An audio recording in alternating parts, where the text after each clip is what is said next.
हम अभी खूंटी में और हमारे साथ हैं खूंटी से विधायक और पूर्व मंत्री नीलकंठ सिंह मुंडा जी। ये खूंटी विधानसभा एक तरीके से कहा जाए तो बीजेपी का अभेद्य किला बना हुआ है, जिसको अभी तक ध्वस्त नहीं कर पाई है। पिछली 5 बार से आप लगातार इस क्षेत्र से विधायक हैं, छठी बार आप विधानसभा जाने की तैयारी में हैं, तो किस तरह का आपको रिस्पांस मिल रहा है लोगों से? देखिए, मैं जैसा कह रहा हूँ कि आज भारतीय जनता पार्टी को जिस तरह से रिस्पॉन्स मिल रहा है, ये देखते ही बन रही है।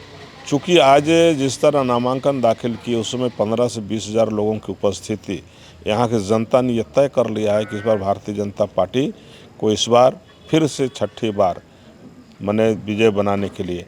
आप जानते हैं कि हम जब क्रिकेट खेलते हैं तो सबसे ज़्यादा उत्साह सेंचुरी में तो होता ही है, लेकिन सबसे ज़्यादा उत्साह उस स्टेडियम में कि जब छक्का लगता है तो पूरे लोग उत्साह से चिल्लाने लगते हैं कि छक्का छक्का छक्का। तो उसी तरह इस बार ऊपर ऊपर मार करके हम लोग सीधे बाउंड्री के पार भेजने वाले यहाँ की जनता ये तय कर चुकी है।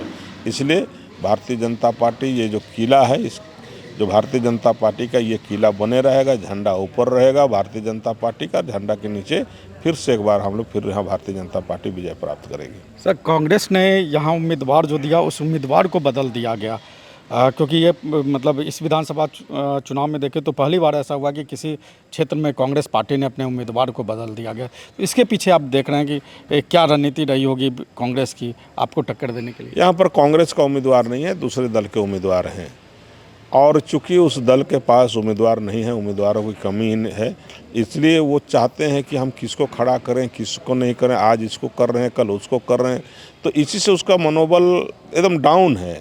इसी से उसकी मानसिकता झलकती है कि हम यहाँ से हम जीतने वाले नहीं हैं, उसका मनोबल डाउन हो चुकी है। इसलिए कभी इस दल कभी इसको खड़ा कर रहे हैं, कभी उसको खड़ा कर रहे हैं। और दूसरी चीज़ देखा जाए तो मेरे विधानसभा क्षेत्र में मेरे विधानसभा क्षेत्र का कैंडिडेट नहीं है, दूसरी जगह कैंडिडेट को ला करके यहाँ पर उन्होंने कैंडिडेट बनाने का काम किया। इससे उसको डर है कि हम किसको टिकट दें किसको ना दें, और दूसरी जगह से यहाँ पर ला करके खड़ा किया तो यहाँ के कार्यकर्ताओं के साथ, उनके जो कार्यकर्ता है उनके साथ एक तरह से छल करने का, धोखा देने का काम किया। चूँकि 5 साल यहाँ के कार्यकर्ता उस पार्टी के दल का ये लोग झंडा लेके चले, लेकिन यहाँ के कार्यकर्ता के ऊपर में उनको विश्वास नहीं रहा कि यहाँ के कार्यकर्ता भी चुनाव लड़ सकते हैं, जीत सकते हैं या यहाँ टक्कर दे सकते हैं। चूँकि यहाँ के कार्यकर्ताओं का एक तरह से कहेंगे उन्होंने मान सम्मान इज्जत से खिलवाड़ करने का काम किया है, और इसीलिए बाहर से यहाँ पर कैंडिडेट ला करके देने का काम किया। और यही कहेंगे कि जो कैंडिडेट बदलने का,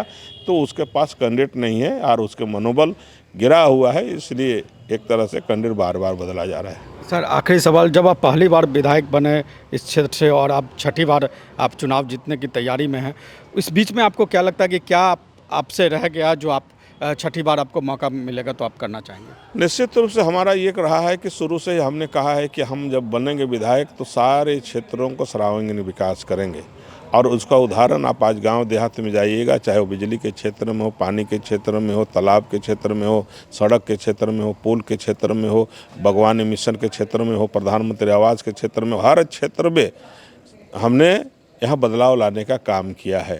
यहाँ पर बहनों को रोजगार देने के क्षेत्र में हो, लेकिन ये सरकार जब से आई है, थोड़ा सा इस सरकार आई है, तब से ये सारी योजनाएं ठप पड़ी हुई है।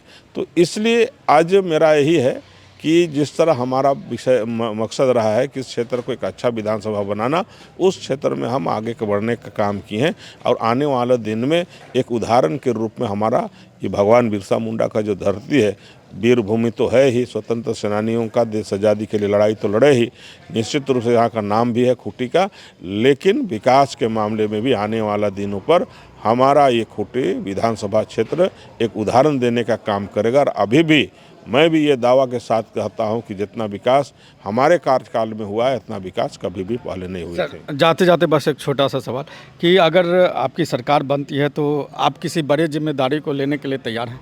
देखिए, ये तो केंद्रीय नेतृत्व और राजनीतित्व तय करती है। अब केंद्रीय नेतृत्व जो भी जिम्मेदारी आज तक दी है उसको हम लोग निभाने का काम किए हैं, और केंद्रीय नेतृत्व का एक तो विषय है, अब क्या जिम्मेदारी देती है क्या नहीं देती है ये उनका विषय है, और हम लोग चूँकि राष्ट्रीय पार्टी के लोग हैं इसलिए राष्ट्रीय स्तर पर तय होता है। धन्यवाद सर, आपने समय दिया। तो ये थे खूंटी से विधायक और बीजेपी के उम्मीदवार नीलकंठ मुंडा, और इनका कहना है कि ये छठी बार विधानसभा चुनाव जीतकर एक रिकॉर्ड बनाएंगे। कैमरामैन राजेश के साथ मनीष आनंद, खूंटी।